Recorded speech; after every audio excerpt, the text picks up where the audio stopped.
जब देश आज़ाद हुआ, आज़ादी के बाद जब बिहार नाम का एक धप्पा तगमा हमारे मैथिल समुदाय पर डाल दिया गया, तब से ही हम लोग विरोध कर रहे हैं मिथिला राज्य की।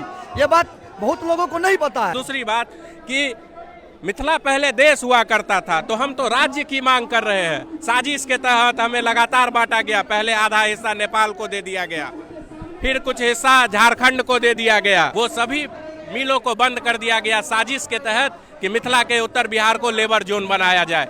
एक राइटर ने लिखा हुआ है, वही हमारे ऊपर अभी हो रहा है। बीए किया, नौकर बने, पेंशन मिली और मर गए। आज जय श्री राम के नाम पे देश में सरकार बन रही है, लेकिन हम लोग जय श्री राम के बदले जय सिया राम कहते हैं।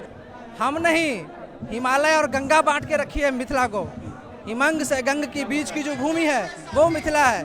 सरकारें कौन होती है आपको बताता हूँ। राम के नाम पर अयोध्या चल रहा है ना, सीता के नाम पर सीतामढ़ी नहीं चल सकता है। ये नीतीश कुमार के जेडीयू का ऑफिस है, ये जंतर मंतर है, और उधर बिहार से अलग राज्य बनाए जाने की मांग उठ रही है। हमारा अधिकार छीनने में, लेने में कोई नहीं रोक सकता। हमारी भरपाई हम मिथिला के लोग ही करेंगे, और हम लोग छाती पे चढ़ने का काम करेंगे वर्तमान सरकार का। मधुबनी, दरभंगा, समस्तीपुर, मुजफ्फरपुर जितने भी हमारा है ना, वहाँ पे आज तक कुछ भी प्रोग्रेस नहीं हुआ है। इसी वजह से हम लोग चाह रहे हैं, प्रोटेस्ट में आए हैं, जो कि मिथिला राज्य को अलग से दर्जा दिया जाए। मिथिला के क्षेत्र के लोग के नहीं मिलना चाहिए, देश में दोसर राज्य के लोग के मिले छे। ई बड़का सवाल है हमरा सबके बीच में। तो एक होता है ना, जो दिल्ली में रहता है, जो यहाँ का लोकल है, या मान लो यूपी में है, उनको वहाँ पे रोजगार मिला हुआ है, उनके माँ बाप उनके साथ रहते हैं बचपन से लेके। अपना एक बच्चा का अपना जो होता है ना, माँ बाप की ख्वाहिश पूरी होती है। हमारे माँ बाप हमेशा यही सोचते रहते हैं, जो हमारा बेटा आएगा, हम गेस्ट की तरह 2 दिन के लिए जाते हैं घर, फिर वापस दिल्ली आना होता है, क्योंकि हमारे यहाँ कोई कुछ है ही नहीं ऑप्शन। उत्तर प्रदेश वाली जो आप बात कह रहे थे, तो लॉकडाउन जो लगा था 2020 के मार्च में, तो जो मास माइग्रेशन हुआ उसमें यूपी वाले थे, बिहार वाले थे, झारखंड वाले थे। तो कैसे लगता है कि अगर मिथिलांचल अलग हो जाएगा तो वहाँ पे जॉब अपॉर्चुनिटी किस तरीके से बनेगी, कैसे मतलब कहाँ से नौकरी आ जाएगा? मिथिलांचल में पहले से ही सब कुछ है, उद्योग, हमारे पास चीनी मिलें थी, हमारे पास कृषि क्षेत्र है, हमारे यहाँ सबसे ज़्यादा उपजाऊ मिट्टी है, हम खेती पे आधारित हैं, हम मखाना है हमारे यहाँ का, हमारे यहाँ मछली है, पान है, बहुत सारी इंडस्ट्रीज़ हैं जिसको बंद कर दिया गया। हम लोग बस दिल्ली, मुंबई, सब बड़े मेट्रो सिटी के हवाले कर दिए गए। हम भर भर के आते हैं यहाँ पे, क्या बताएं आपको, जानवरों की ज़िंदगी जीते हैं, और फिर यहाँ से हम वही होता है हमारी, कुछ नहीं। तो मिथिला के पास ऐसा कौन सा रिसोर्स है कि उनको लगता है कि अगर अलग राज्य होंगे तो जॉब क्रिएशन होगा? देखिए, रिसोर्स की जहाँ तक बात है, तो रिसोर्स से राज्य नहीं चलता है।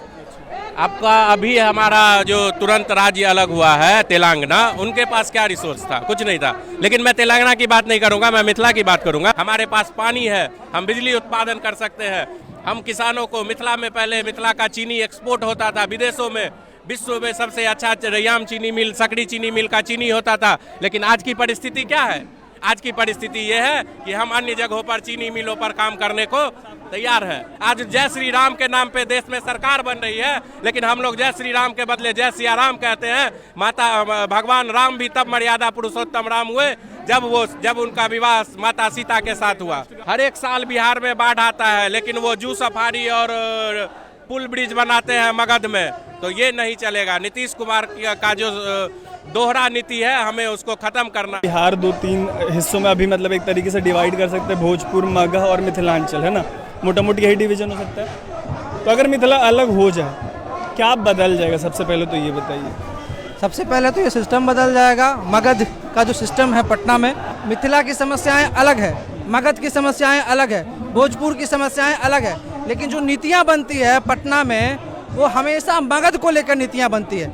मिथिला के बाढ़ समस्या का कोई निदान नहीं उनके पास, लेकिन अगर नालंदा में पानी की कमी होती है तो वो गंगा को लेकर चले आते हैं। छीन के रहबै, मिथिला राज्य, ला के रहबै, मिथिला राज्य, अरे मिथिलाबाद, अरे मिथिलाबाद, मिथिला मैथिल जिंदाबाद। जैसे नीतीश कुमार एनडीए में रहते हुए बिहार के लिए स्पेशल पैकेज नहीं ले पाए, मतलब स्पेशल स्टेट का दर्जा नहीं ले पाए। आप लोगों का मांग दशकों पुराना है, गाहे बगाहे फिर से मतलब न्यूज़ साइकिल में आ जाता है, आप लोग ऐसा प्रोटेस्ट कर लेते हैं। मीनिंगफुल है क्या इस तरीके का प्रोटेस्ट? लगता है कोई मतलब दिशा मिलेगी? मीनिंगफुल इसलिए है बिकॉज ये बात सत्य है कि ये 100 सालों पुरानी मांग है। आपको ये नहीं लगता कि 100 साल पुरानी मांग 100 साल बाद भी जिंदा है? इतने हजारों लोग जगह जगह से आए हैं, ये मीनिंगफुल है तभी।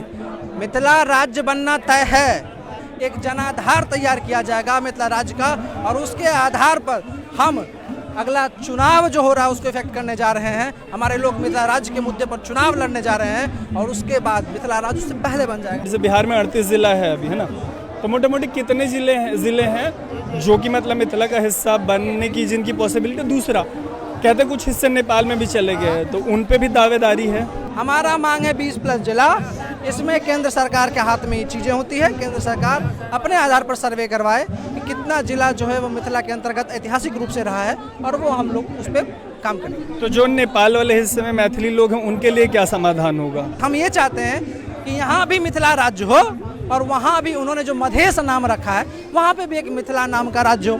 इस पार भी मिथिला, उस पार भी मिथिला। 4 स्टेट्स बने उस पर्टिकुलर रीजन से, वो बंगाल हो, उड़ीसा हो, बिहार हो, झारखंड हो, कोई भी सक्सेसफुल स्टेट नहीं है। आप लोग अगर 20 ज़िलों का एक राज्य मिल जाता है, आप लोग कैसे सक्सेसफुल होंगे? एक सवाल ये हो सकता है जो भी इस डिमांड को देख रहा हो उसका।